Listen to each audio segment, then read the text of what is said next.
Bryant here at Clayton State University. I'm here this evening to represent the Jailynn Amani Foundation, a voice that needs to be heard. I'm a guest speaker tonight on the program, the Red Dress Gala, and you're watching Hill Green TV.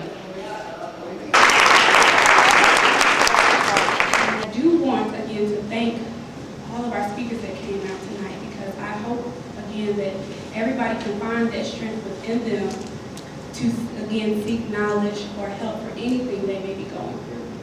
Because as we all know, some of the most hardest things in life, it's not possible to deal with it on your own. And that's when you have to draw on your friends and your family, and most of all God, for that strength to make it through. I would like to read the bio of our next speaker, Ms. Alicia Bryant. Alicia Bryant was born in a small town named Kingston, North Carolina. Alicia attended Fayetteville State University in Fayetteville, North Carolina.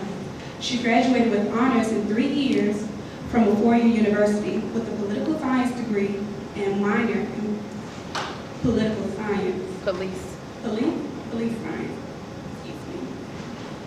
While maintaining her Chancellor's Scholarship, she was affiliated with several social and academic organizations. Her college endeavors, she pursued her dreams of acting in California and New York. While pursuing her dreams, she met the love of her life and they got married. 3 years later, she gave birth to a beautiful baby girl named Jailynn Amani Bryant. Although Alicia isn't on the TV screen as an actress, she still carries many accolades. Currently, she is owner and operator of Studio 252 Hair Salon and Sarsarilla's Bar and Lounge in Kingston, North Carolina. Traveling between North Carolina and Georgia, Alicia also designs hair at the Salon Simone in College Park, Georgia. Mrs. Bryant is a member of Delta Sigma Theta Sorority Incorporated, the Order of Eastern Star, and the founder and president of the Jailynn Amani Foundation Incorporated. Ms. Bryant is a Renaissance woman, and she is involved in just about everything positive, bringing awareness to Rhett syndrome. Alicia Bryant is a proud mother and advocate of educating others about the condition. Preparing for the annual Jailynn Amani Foundation Fashion Show, Alicia Bryant seeks your support for her foundation through volunteerism and contribution. The organization's PayPal and email address is jaylynnamani@yahoo.com. That is Jailynn, Jailyn, .amani, AMANI, Please do what you can to support Jailynn, Alicia, Jerome, and families of individuals with Rett syndrome and other conditions.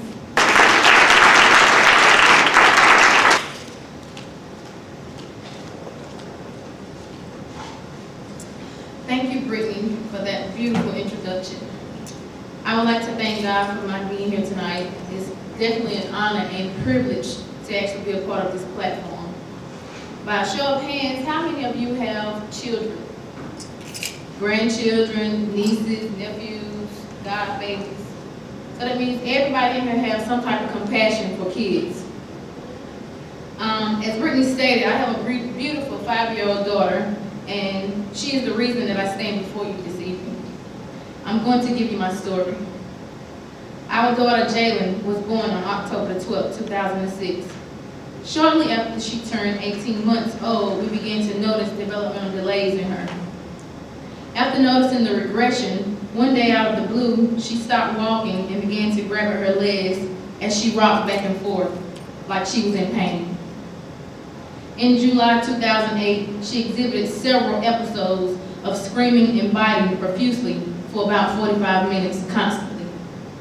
We decided to take her to the emergency room, and the doctor diagnosed her with a viral infection.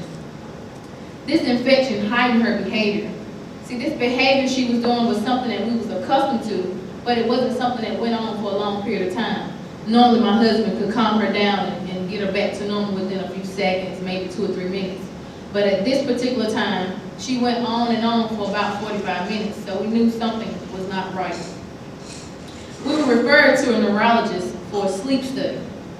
After the sleep study failed, they ordered an MRI and found that her skull was underdeveloped and was not large enough to hold her cerebral part of her brain. She was then diagnosed with the Arnold-Chiari malformation. Anybody familiar with that? But this is a condition where your skull is underdeveloped. So basically my baby had a skull, but it wasn't large enough to hold her brain. So she was having bad headaches at the age of 2.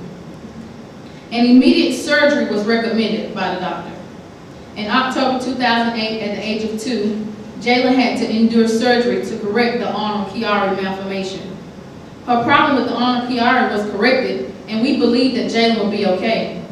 However, she did not develop normally. The doctor said after about 6 weeks to 8 months, she should start, progressing and making differences in leaps and bounds, but we still seen a difference in Jailynn. So as the complications persisted, we decided to get another test ran.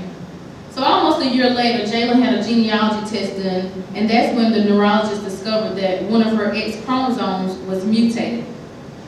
Jailynn was then diagnosed with Rhett syndrome. Now, a lot of times people misunderstand me and they think that I'm talking about Tourette's. It's Rhett, R-E-T-T. Sometimes you may look it up and it might be R-H-E-T-T. But this syndrome is when the X chromosome is mutated and is found more so exclusive in females because we have 2 X chromosomes. So when girls are born with it, they're severely handicapped. However, if boys have it when they're either born stillborn or they die shortly after birth. In some cases, males have survived, but most of them are very, very severely handicapped. The day that we heard the news of Jailynn being diagnosed with Rett syndrome, this was the first time that we had ever heard of this condition. Now, Rett syndrome occurs almost exclusively in girls and is often misdiagnosed as autism or cerebral palsy. It's funny because one of my clients, we were pregnant at the same time. When her daughter was born, physically we could look at her child and see that something was wrong with her. Her daughter and my daughter was actually born a week apart. We could look at her and tell that something was going on with her, but we didn't know what it was. Ironically, she was diagnosed with Rett syndrome at the time, but come to find out she was misdiagnosed. She has cerebral palsy. But it's just funny how years ago it was someone else in the same situation and I had no knowledge about it, and it happened to be a close friend of mine. Although Rett syndrome is the leading cause of severe impairment in girls, the general public is still unaware. We want to change this. This is why we started our foundation. My husband and I started a foundation in honor of my daughter. It's called A Voice That Needs to Be Heard, the Jailynn Amani Foundation Incorporated. Because we were unknowledgeable about the situation, we knew that there were many more in the same position that we were in, so we wanted to do our part in raising awareness in our community. Now, can any of you imagine having a child that's of age, that has never said your name, that has never murmured the words, "I love you"?